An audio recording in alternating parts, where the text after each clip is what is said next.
Most people don't realize this, but your lender isn't just looking at your bank balance to see if you have enough money to buy a home. They're investigating where your money came from. So if a deposit in your account is too big, it's undocumented, or it's from an unapproved source, it can delay or even kill your mortgage approval. It happens all the time. And that cash that you've been stashing at home, the loan from a friend, it might not be usable unless you know this 60-day seasoning strategy. So in this video, I'll break down exactly how lenders verify your funds, what counts as an acceptable deposit, and the most simple trick that can make almost any money usable for your home purchase. So first, lenders need to make sure that you have the necessary funds to close, and they're going to verify this through 2 months of bank statements, 60 days worth of bank statements. They need to make sure that, okay, if it's going to cost $10,000 for your down payment and closing costs, that you actually have $10,000. Trust me, bro, doesn't really work when it comes to a mortgage. And a lot of people do that. They're like, oh, trust me, I'll get that money.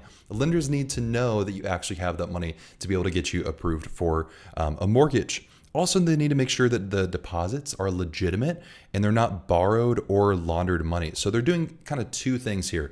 They're one, making sure that you didn't just go take out an unsecured loan to be able to buy this house, because a down payment is kind of the skin in the game. You need to have some sort of stake in that transaction for lenders to be able to approve you for a loan. They also need to make sure, because of anti-money laundering laws, that that money isn't being laundered through a home purchase as well. It's frustrating. It makes things a little bit slower, to have that documentation, but this is just the way it is. These are the rules of the game, and I want to help you navigate this game a little bit easier.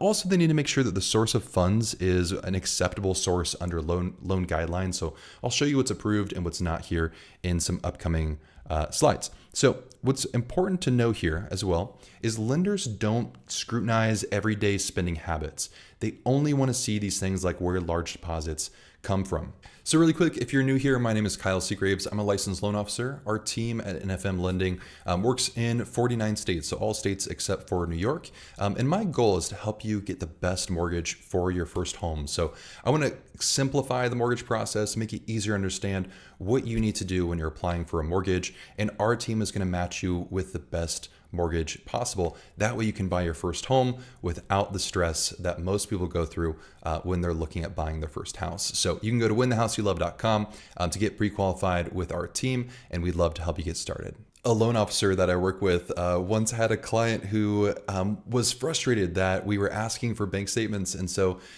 they were saying, oh, you just want to see my bank statements because you want to see how many sex toys I buy. And she was like, well, no, but now I'm curious. Okay, lenders don't care what you spend your money on. When a lender's looking through your bank statements, they're not seeing how many times you go to Chipotle and how many times you go to Target and all of that. They're really just looking at what are those deposits coming in that an underwriter might flag. The loan officer's on your side. They want to make sure that there isn't anything the underwriter's going to have problems with. That way they can explain it up front and your loan goes through smoothly. Lenders do not care about what you spend your money on day to day. So here's how lenders evaluate your bank statements. So they're going to do a couple things. Number one, they're going to identify large and unusual deposits. This depends on the type of loan, so I'll explain how that works. But a deposit is something that's significantly larger than your regular income. So payroll deposits, perfectly fine. It's just when outside of your payroll, there's $5,000 in cash that got deposited. An underwriter wants to see where in the world did that money come from. It has to be documented and acceptable under those loan guidelines. And then also, lenders are looking for any debts that might not show up on your credit report. So sometimes there can be debts that show up there, things like utility bills and other expenses. Those are not debts, and the underwriter doesn't care about those. They just want to see, okay, was there anything on there that's a monthly expense that keeps showing up that's not reported on the credit report, so it can be included in the debt to income ratio. Depending on the type of loan that you get is going to change how a large deposit is classified. So first, let's start with conventional loans. So conventional loans here, we have Freddie Mac and Fannie Mae. These are both conventional loans. And so these both are going to treat large deposits the same. So they classify a large deposit as any single deposit greater than 50% of your monthly income. Okay, so if your income is, let's say, $5,000 per month, your gross income, so that's before taxes, then a $2,500 deposit or higher is going to need to be sourced, or it's going to be questioned. For FHA loans, any large deposit can be questioned. For VA, it's the same as well. And then USDA is usually anything over $1,000 can be questioned. Also, if an account is new, any deposit can be scrutinized. So it's something to be mindful of. If you open up a new account, they're going to want to see the paper trail of how that money got into the account. Also keep in mind, these are the base guidelines. Each lender and each underwriter can actually scrutinize even more than that if they want to. So even if you have a single deposit, let's say it's $2,000 on a conventional loan, so it'd be below that 50% monthly income, an underwriter can still ask questions about it. And just keep in mind, you can't get around it by, saying, well, I'm going to make 3 deposits of $2,400 to get under the limit. Underwriters are people, they're smart, they know how people try to game the system. So these are the base guidelines, but just expect any large non-payroll deposit is going to be questioned. So then let's say, how do we determine what's an acceptable source for a mortgage, the down payment and closing costs, and what's not acceptable? So acceptable sources are typically going to get approved. Unacceptable sources are often going to be denied. So here's some very common things here. Payroll deposits, perfectly fine, good to go. Gift from a relative, perfectly fine. What's going to happen is your loan officer will give them a gift letter for them to fill out. That way it can be documented. If you sell anything like stocks, as long as you have documentation to follow, perfectly fine. Tax returns, very easy. Usually on your bank statement it says something from Treasury on it, or that check is very clear where it came from. Perfectly fine. If you have any personal items, this can be a little bit tricky. You need a really clear documentation of personal items. Sometimes this doesn't work, especially if things are all in cash. It becomes a little bit difficult for some underwriters to want to approve those. So just keep that in mind. Proceeds from a home sale, perfectly fine. Home equity line of credit works. Inheritance, any legal settlements, 401k loan withdrawals. Again, you can see everything in here just needs some proof along with it. Now, what's not acceptable are things like cash deposits from cash on hand. Often I'll see people who will deposit, let's say $5,000 in their bank account, and we're like, okay, where'd this cash come from? And it's, well, I've been saving it at home for a mortgage. That just won't work. And I'm going to show you a trick to how to make it work, but you can't just show this deposit and say, well, I've been accumulating it over time. Technically, in mortgage guidelines, there is a section in most loan guidelines that say, as long as a borrower can document how they've been accumulating cash, you can accept cash for the mortgage. However, I've never talked to a single underwriter who will accept this, because lenders can scrutinize things in addition to those guidelines. And so that's something that you should be mindful of. Cash just should not be your strategy for buying or paying for that down payment or closing costs. Use the strategy I'm going to show you here in just a minute. Okay, credit card cash advances don't work. Often I've seen people who say, like, I'll just put the down payment on my credit card. Like, no, you won't. That won't work. Unsecured personal loans will not work. And of course, I guess I shouldn't have to say it, but maybe I should. Money from illegal activity is not going to work. I have had one person who tried to use like cash app deposits from selling weed. It's not going to work, especially now that I know about it. Just don't try to do that. Don't make that your plan to buy a house.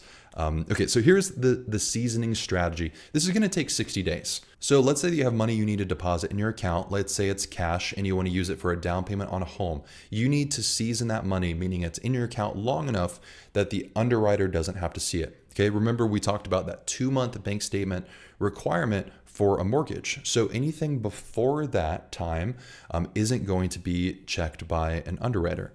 So what has to happen here is lenders, again, require that 60 days of funds. Anything older will not be questioned unless it's seen, okay? So don't send in bank statements that have large deposits for things that you can't source because the loan officer should be on your side and helping you to not send that to an underwriter. But often I've seen a lot of loan officers, they don't even look through bank statements. They just send it directly to the underwriter. Now the underwriter has seen it, and now it becomes a whole problem, and that money can't be used. You have to figure out another way to prove that you have money to be able to pay for the down payment and closing costs. Okay. Also, do not send a statement that has a deposit on it unless you're willing for it to be questioned. Okay. So don't send those in. And then you can add money that typically isn't an accepted source wait, and now becomes seasoned and accepted. It's verified by underwriters, passes guidelines, and is legal. So everything I'm telling you here is something that these are strategies that underwriters suggest. There's nothing illegal here. There's nothing immoral here. It passes the guidelines because when we're looking at those bank statements, your previous balance that shows up on that bank statement, that doesn't get scrutinized. So if let's say that at the end of the month, this month, you have $10,000 remaining in your account, and then next month, you make your deposits and withdrawals and all of that, the starting balance of $10,000 doesn't get questioned in that bank statement because that was from the past. It's just what happens in between that previous 60 days. That's when things get questioned. So here's how this works. Here's how you're going to season funds. First, you're going to deposit funds into your bank account. All right, nothing crazy there. So if it's that cash that you have been saving up, or maybe it's whatever source of money that you don't want to have to document because maybe it's too difficult. Maybe it's a personal sale of something, or let's say you did a garage sale. You made a good chunk of change there. Well, that's going to be impossible to document for an underwriter. So deposit all those funds into your bank account at one time. Then you're going to have to wait at least 60 days before applying for a loan. Okay. Now, again, this is not for somebody who's like, I need to buy tomorrow and I need to be able to use this money now. It's not going to work. You're going to have to wait that full 60 days, possibly even a little longer to make that work. And then also provide only the recent 2 months of bank statements to make this work. Okay. Now let's say that you're in this period, you don't have to have those 2 full, bank statement PDFs. You can use a transaction history if you're kind of in the middle of months. So, right now it's the middle of the month. If I wanted to apply now, I could use a transaction summary or transaction history that covers the previous 60 days without having to use, a bank statement from last month, the previous month, and then a transaction history now that would include maybe that large deposit that I don't want to be documented. Okay, so a quick pro tip here is if older statements show deposits you don't want questioned, avoid submitting those unless they're required. Don't submit things that are going to raise questions there, okay? And then also keep in mind here that if you're not sure if a deposit's going to be flagged, talk with your loan officer first. Just say like, hey, I had this deposit in my account. How are we going to handle this? Okay. They're going to act as the buffer between you and the underwriter, helping you navigate any issues. And I want to kind of make one point here is that let's say that you did have that $5,000 deposit in cash and you submitted it. There's no trouble. No one's getting in trouble here, right? Okay. So keep that in mind. Kind of going back to like, no one cares about what you're spending your money on. No one cares how much you're eating out or if you're going to Target or whatever else you're buying, and you're not getting in trouble. You're not going to get in trouble for what shows up on your bank statements or large deposits. All that's going to happen is, let's say you have that deposit that you can't, maybe it comes from an unacceptable source. All you can just say is, hey, that money, it's an unacceptable source. Feel comfortable sharing that with your loan officer. They'll just communicate to the underwriter, hey, it came from an unacceptable source. What they'll do is what's called backing that out. So they'll just remove that from your available funds to document how much money you can for your down payment and closing costs. So let's say that you need to pay $10,000 for your cash to close, your down payment and closing cost, but you had that $5,000 deposit that can't be used. Basically, what they're going to say is well, we can't use that $5,000 to prove that you can pay the $10,000. So we need to document where you can pay $10,000 else. So that might come from other accounts that you have, maybe a gift from a relative. There needs to be some other solution there. So that's the worst that can happen. Again, you're not going to get in trouble. It just means that you can't use that money to be able to pay for the cash to close.